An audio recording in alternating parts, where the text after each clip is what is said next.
नमस्कार. देवाला दिवा लावून मस्त अशी आजची सकाळ जी आहे ती झाली होती. आज मी बरेच मेनू करायचे ठरवले होते कारण की भाजीला काहीच नव्हतं. म्हणजे जे होतं ते थोडं-थोडं होतं. सगळ्यांना पुरेल असं नव्हतं.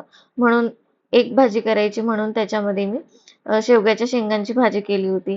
त्यानंतर सकाळी-सकाळी मस्त दूध घेऊन घेतलं आणि त्यानंतर डोसे करायला घेतले जे मी नाश्त्यासाठी बनवत होते. आता त्यामध्ये मी हिरव्या मुगाचे डोसे करणार होते. आता हिरवे मूग जे आहे याचे जे डोसे असतात हे खायलाही खूप छान लागतात आणि बनवायलाही खूप सोपे असतात. एक रात्रभर आपल्याला ते हिरवे मूग जे आहेत हे भिजवून घ्यायचे असतात आणि सकाळी मस्त असे ते मिक्सरला बारीक करून घ्यायचे. आता मिक्सरला बारीक करत असताना त्याच्यामध्ये आपण लसूण, आलं, त्यानंतर चिरलेला कांदा सुद्धा टाकू शकतो, पण मी नाही टाकला होता.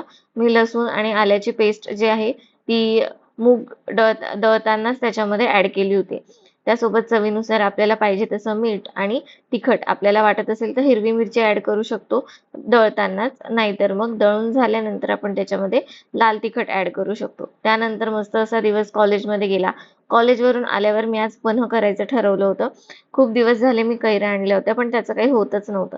म्हटलं चला पन्ह तरी करून बघूया. म्हणून मग ते पन्ह केलं. त्यानंतर मी आज एकदम आगळी-वेगळी भाजी केली होती.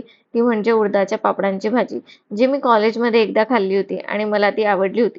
म्हणून म्हटलं चला घरी पण करून बघूया. त्यानंतर कॉलेजच्या काही नोट्स होत्या त्या काढल्या मी आणि त्यानंतर मस्त असं आईस्क्रीम खाल्लं आणि असा संपवला आजचा दिवस. भेटूया नेक्स्ट व्हिडिओमध्ये. बाय.